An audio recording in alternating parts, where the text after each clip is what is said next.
The Little Girl from Ellen Street, Part 7. Growing Up on Green Street.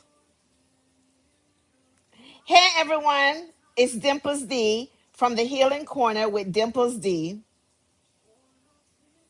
Before I jump into Part 7, I want to remind you why I'm sharing my story. The experiences I'm sharing are real. The feelings I had were real. But this journey is not about blaming anyone. It's about healing, hope, and growth. As I've gotten older, I have learned something important. Healing doesn't require us to deny our pain.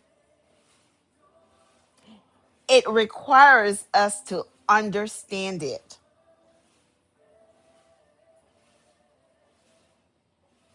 Growing up on Green Street was a season of learning for me.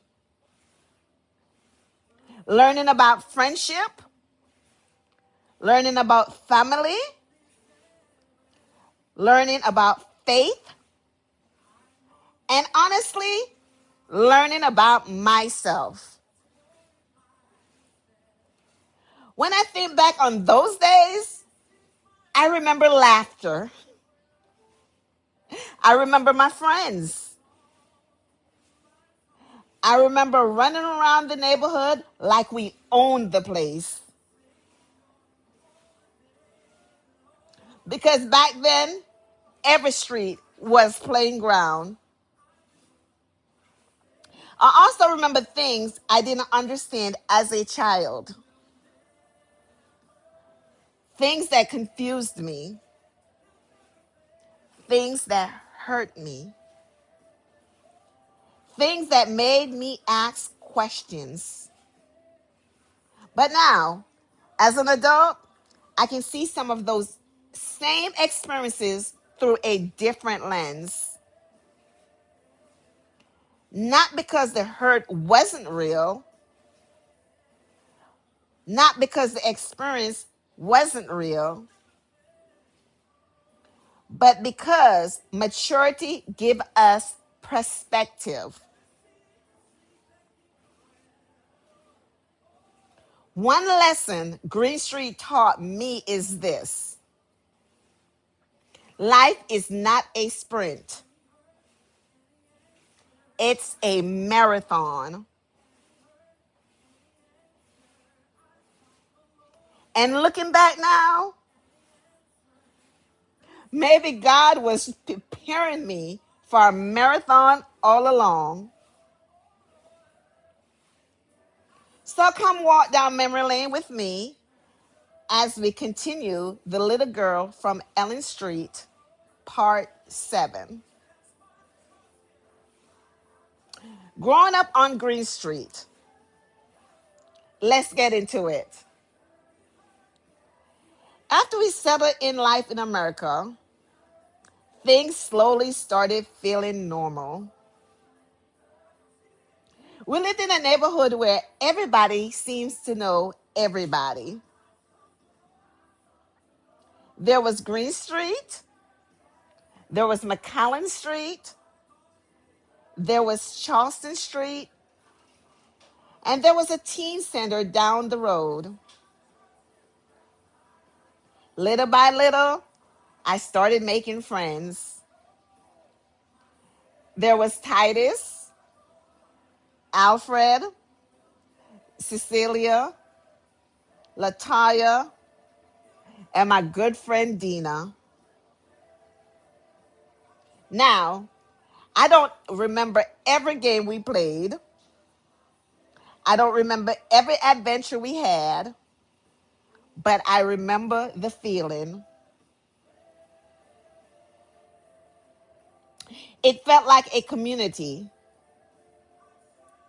It felt like a village. And for a little girl who had left Jamaica, it felt a little bit like home.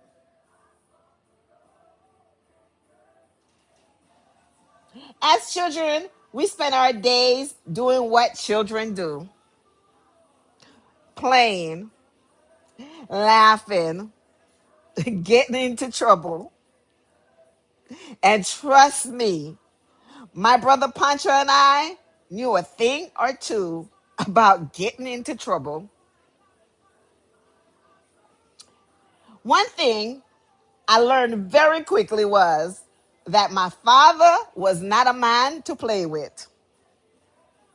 To this day, I honestly don't remember exactly what happened between him and the rent office, but I remember what happened next. That man got every penny of the rent in pennies. Then he carried those pennies right into the rent office. When they complained, he told them the rent is paid. There isn't any rule that says I can't pay my rent in pennies. Looking back, I can't help but to laugh. That was my father. Once his mind was made up, it was made up. And Pancha and I learned that lesson firsthand. I remember one time we got into trouble. Honestly, I don't remember what we did, but I remember the punishment.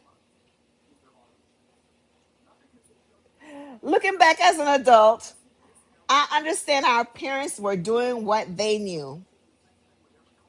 But because I hadn't grown up with my father, some things were difficult for me to understand.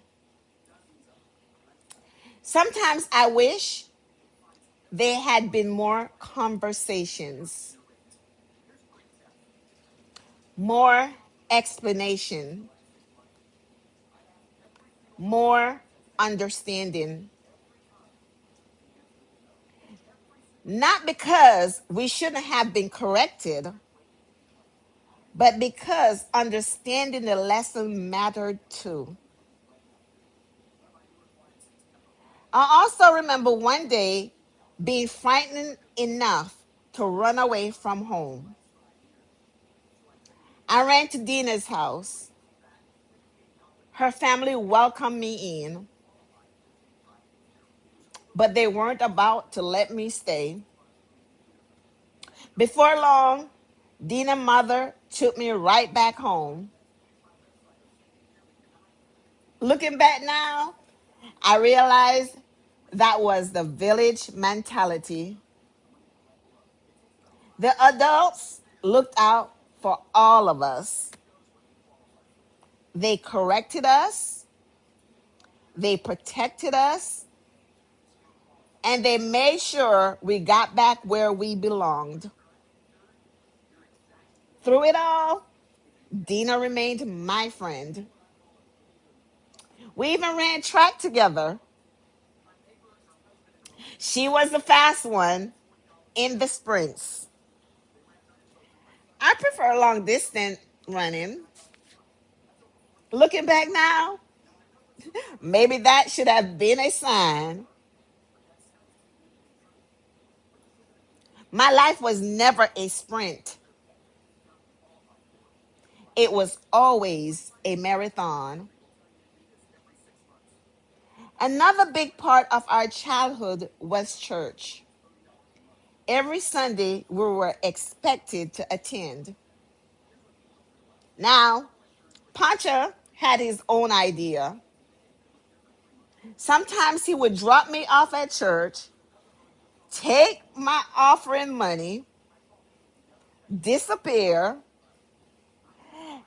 and later ask me what happened during Sunday school so he could pretend he had been there too. Hey!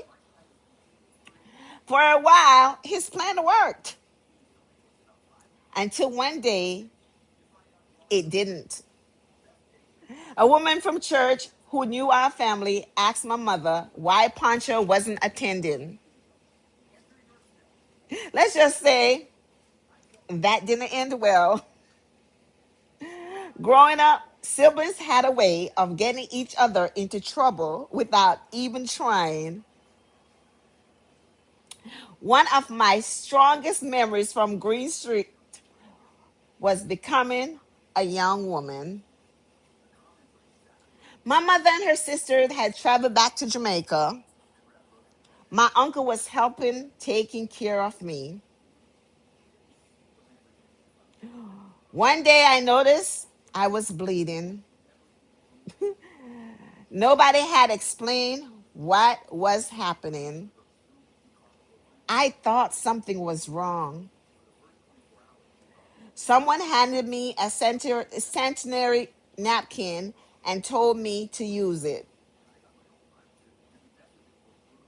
The problem was I had no idea how. I actually put it on backwards. At the time, I was embarrassed. Today, I laugh about it. When my mother returned, she explained what was happening to my body and how to properly use vitamin products. It was one of those moments every woman remembers. Awkward, confusing, embarrassing, but also a part of growing up. Looking back now, Green Street was a season of learning about friendship, learning about family, learning about faith, learning about responsibility, and learning about myself. Looking back now, I realized Green Street helped shape the woman I would become. Some lessons made me laugh. Some lessons made me think. Some lessons took me years. Some lessons took years for me to understand. One lesson I carry with me today is this. Healing doesn't require us to deny our pain. It requires us to understand it. As a child, I didn't understand everything that was happening around me. As an adult, I can see some things differently. Not because my experiences were not real, not because the hurt wasn't real, but because maturity gives us perspective. I have learned that every family has struggles. Every parent make mistakes.